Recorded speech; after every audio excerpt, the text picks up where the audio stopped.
Hello everyone, welcome to the video lecture series of Engineering Mathematics First. The subject code is BAS103 and here we are in lecture number 8 of unit number 1. In the last lecture we have covered our homogeneous linear equation जहां पे हमने trivial solution या non trivial solution के case में किस तरह से question solve करना है वो सब सीखा था. Now in the same manner जो कि अब तक हम बात कर रहे हैं रैंक कैलकुलेट करना है, एलिमेंट्री ट्रांसफॉर्मेशन ऑपरेशन लगाना. सो यहाँ पे इस लेक्चर में भी मैं आपको उसी पे बेस एक टॉपिक कवर करने वाला हूँ. Topic is linear vector. जी हाँ, आपके सिलेबस में मेंशन है dependency and independence check of vector. Right, so linear vectors क्या होते हैं, किस तरह से डिपेंडेंट हम कैलकुलेट करते हैं या दे आर इंडिपेंडेंट, या अगर डिपेंडेंट है तो क्या रिलेशन उनमें कैलकुलेट होगा, ये सब समझने के लिए अपना लेक्चर स्टार्ट करते हैं on linear vectors. So vector dependency straight forward, मैंने यहाँ पे एक एग्जांपल क्वेश्चन से ही स्टार्ट किया है. क्वेश्चन क्या कहता है, show that the vectors x1 is equal to 1 2 4, x2 is equal to 2 minus 1 3 and x3 and x4 are linearly dependent and find the relation between them. Right, अब वो question में आपको खुद ही कह रहा है कि चार वेक्टर गिवन है, set of vectors are given, और आपको ये प्रूव करना है कि दे आर लीनियरली डिपेंडेंट, और जब वो एक दूसरे पे डिपेंड कर रहे हैं so in that case we can also calculate the relation जो कि उनके बीच में एस्टैब्लिश है. राइट, सो पहली बात यहाँ पे होगी रिलेशन, तो बात की बात है पहली चीज कि लीनियर डिपेंडेंसी है या इंडिपेंडेंट है. अगर क्वेश्चन केवल इतना आता these are the four vector, check whether they are linearly dependent और इंडिपेंडेंट, तो मैं कैसे डिपेंडेंसी चेक करता हूं. तो डिपेंडेंसी चेक करने के लिए सबसे पहला स्टेप है we will form the matrix A. Right, कौन सी मैट्रिक्स ए हम बनाएंगे, मैट्रिक्स ए बनाएंगे जिसे यहां पे बोला था coefficient matrix A by considering given vector as column. यानी कि ए मैट्रिक्स हमने फॉर्म करी जिसके फर्स्ट कॉलम में आप देखेंगे यहां पे क्या मेंशन किया है, दिस इज द वेक्टर 1 यानी कि x1 1 2 4 कॉलम वाइज अरेंज कर दिया. Similarly the second vector is in second column that is 2 1 3. Third vector it is in third column 0 1 2 and fourth vector this is -3 7 and 2 this place in fourth column. यानी कि जितने vector आपके पास दिए गए हैं, number of vectors are 4, सभी vectors को मैंने कॉलम वाइज अरेंज कर दिया and finally I got a matrix that is called a matrix. अब क्या करना है, अब हमें इस नेक्स्ट स्टेप में इस ए मैट्रिक्स के लिए करेंगे कैलकुलेशन ऑफ रैंक. यानी कि हम इस ए मैट्रिक्स का रैंक कैलकुलेट करेंगे. राइट, जैसे कि अब हम करते आ रहे हैं, और अगर इसका rank less than number of vectors होता है. राइट, यहाँ पे नंबर ऑफ वेक्टर्स कितने हैं, नंबर ऑफ वेक्टर्स यहाँ पे 4 हैं.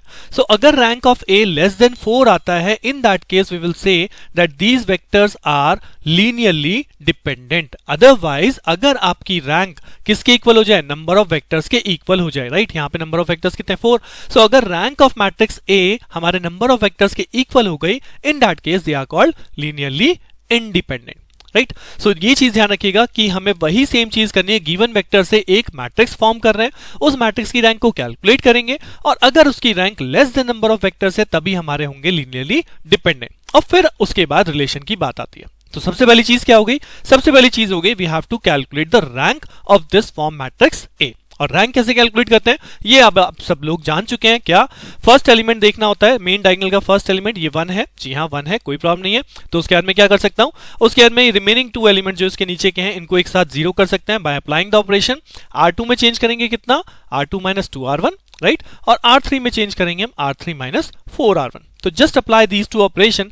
जैसे आप ये दोनों ऑपरेशन लगाएंगे आपके दोनों एलिमेंट 0 हो जाएंगे, अदर रोज भी इफेक्ट होंगी. Right, other elements of these row, और उसके बाद जो आपकी मैट्रिक्स बनेगी वो आपकी मैट्रिक्स बनेगी दिस वन. तो चेक कर लीजिए कि आप इस स्टेप को कैच कर पा रहे हैं नहीं कर पा रहे. और जहां तक मेरा मानना है आप इस स्टेप को बहुत अच्छे से कर पा रहे होंगे, क्योंकि अभी तक हम प्रीवियसली सभी लेक्चर्स में यही टॉपिक कर रहे हैं, इसलिए मैंने इस टॉपिक को इसके साथ एड ऑन कर दिया है. Right, so first step done. हमारे दो एलिमेंट क्या हो चुके हैं, 0 हो चुके हैं. Now in the main diagonal अब हम थर्ड स्टेप क्या लगाते हैं, हमें इस एलिमेंट को 0 करते हैं, यानी कि मेन डायगोनल के नीचे तो थर्ड एलिमेंट विल बी 0. और ये एलिमेंट कैसे 0 होगा, इस एलिमेंट को 0 करना है, दैट मींस मैं ऑपरेशन क्या लगाने वाला हूं, R3 changes to R3 - R2. तो R3 में से R2 को सब्ट्रैक्ट कर देंगे, तो अल्टीमेटली हमारे पास फर्स्ट रो सेम रहने वाली है 1 2 0 3. तो this is 1 2 0 -3. Second row same रहने वाली है 0 -1 1 और 13.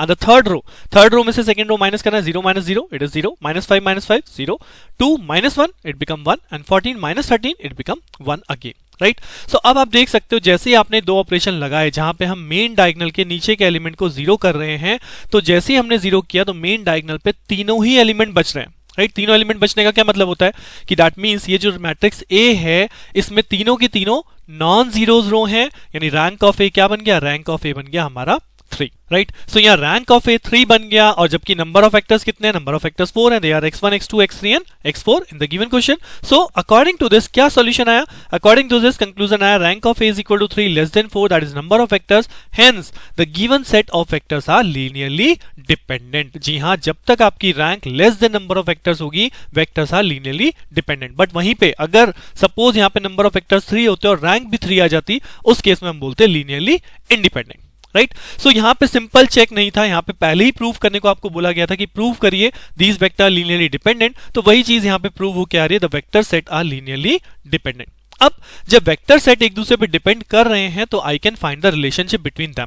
अब रिलेशनशिप कैसे कैलकुलेट करूंगा, रिलेशनशिप कैलकुलेट करने के लिए यहाँ पे इक्वेशन है, let the relation between this vectors are a1 x1 plus a2 x2 plus a3 x3 plus a4 x4, where a1 a2 a3 a4 ये जो हमने यहाँ चारों लिए हैं ये क्या है, दीज आर 4 कांस्टेंट, राइट, जिनकी हमें वैल्यू कैलकुलेट करनी है. जैसे ही वैल्यू मिलेगी हम वैल्यू को यहाँ पे पुट कर देंगे तो हमारे पास एक रिलेशन आ जाएगा, x1 x2 x3 x4 कैसे रिलेट कर रहे हैं, right. So that's why this is the common equation. अगर आपको इस टाइप का क्वेश्चन आ रहा है सो आप इसी टाइप के इक्वेशन लिखेंगे कि let the relation between the vectors are this one, right. अब अल्टीमेटली जो हमने ए मैट्रिक्स कैलकुलेट किया है, ये जो ए मैट्रिक्स हमने कैलकुलेट किया है, इस ए मैट्रिक्स से हम इक्वेशंस फॉर्म करेंगे कैसे, इस ए मैट्रिक्स के साथ में आप यहां पे लिखेंगे a1 a2 a3 and a4. जो चार कोफिशिएंट आपने ऊपर लेट किए थे वही चार कोफिशिएंट यहां पे एक तरह से हमने इसके साथ मल्टीप्लाई में रख दिए, सो दैट अब अगर मैं यहां पे इक्वेशन फॉर्म करता हूं, right, now I am forming the equation like ax is equal to b form, right. So ax is equal to b form अगर इस a मैट्रिक्स से फॉर्म करेंगे तो यहाँ पे क्या बनेगा, 1 इंटू a1 यानी यहाँ पे a1 आ जाएगा, प्लस ट्वाइस इंटू a2 आ जाएगा, 0 इंटू a3 यानी a3 कोफिशिएंट खत्म हो गया, और माइनस 3 ऑफ a4 आ जाएगा, और राइट हैंड साइड पे क्या है, राइट हैंड साइड पे कुछ है नहीं, इज इक्वल टू 0, राइट. सो इसी तरह से बाकी इक्वेशन आप फॉर्म कर सकते हैं, you will get a1 plus twice a2 minus 3a4 is equal to 0.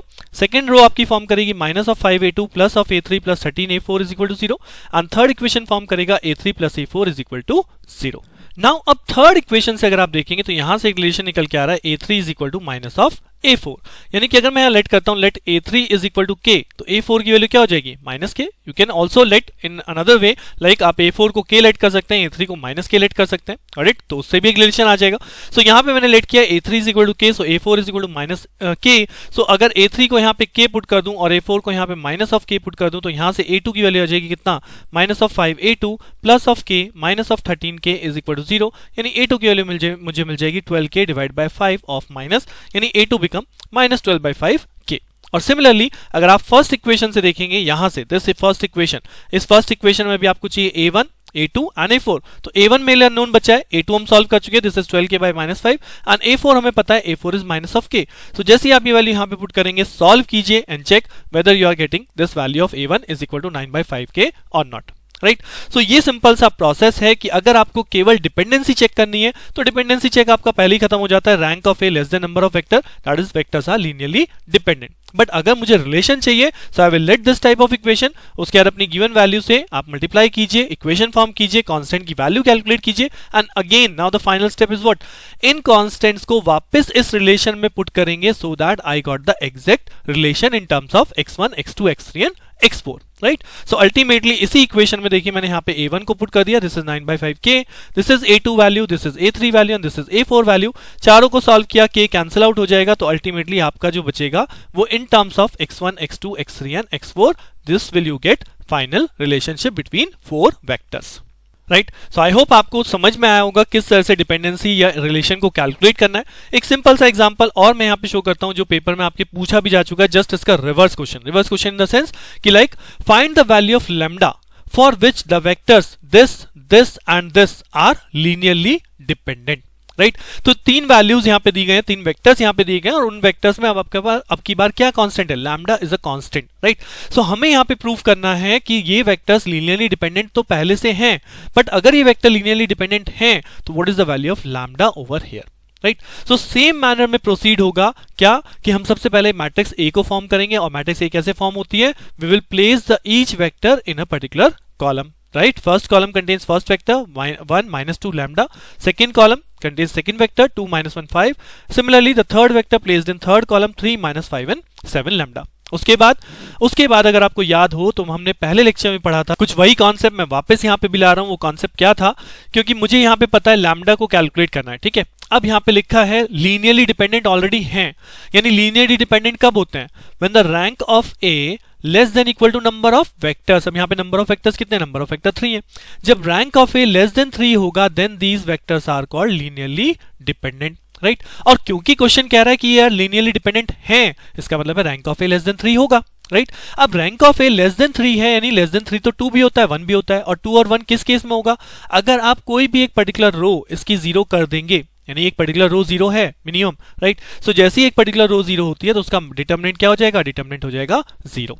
That means कि अगर हम यहाँ पे बोलते हैं कि these vectors are linearly dependent, तो rank of A must be less than 3 and this only possible when mod of A is equal to 0, यानी determinant of A matrix is equal to 0। So ये जो हमने A calculate किया इसको mod में रखा, is equal to 0 कर दिया। अब इसका मॉड वैल्यू केवल आपको सॉल्व करनी है and you will find the value of lambda, right. अब इसकी मॉड वैल्यू के क्वेश्चंस हमने प्रीवियस लेक्चर में भी किए थे, वहां मैंने आपको एक शॉर्टकट ट्रिक बताई थी। अगर वो शॉर्टकट ट्रिक आपकी यहाँ पे अप्लाई हो रही है तो कीजिए, नहीं अप्लाई हो रही तो डायरेक्टली सॉल्व कर दीजिए। जैसे कि मैं यहाँ पे आपको डायरेक्टली सॉल्व करके भी दिखा रहा हूँ कि डायरेक्टली सॉल्व करने के लिए डिटरमिनेंट कैसे निकलेगा। तो 1 से यहाँ पे हमने रो और कॉलम माइनस किया, उसके बाद ये बचेगा minus of 7 lambda minus of 25, right.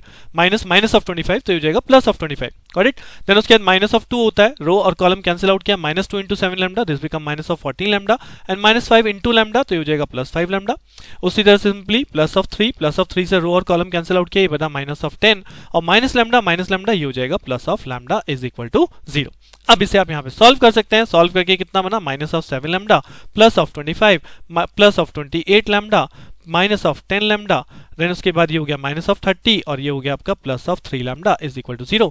So ये माइनस 30 है और यहाँ पे आपका प्लस 25 है, तो यहाँ बच गया माइनस ऑफ 5 और लैम्डा वाले कोफिशिएंट अगर आप देखेंगे तो 28 प्लस 3 दैट बिकम 31 और माइनस वाले कितने हैं 17। सो 31 और 17 माइनस है तो ये बनेगा आपका 14 lambda minus 5 is equal to 0। So lambda is equal to 5/14। This is the final result.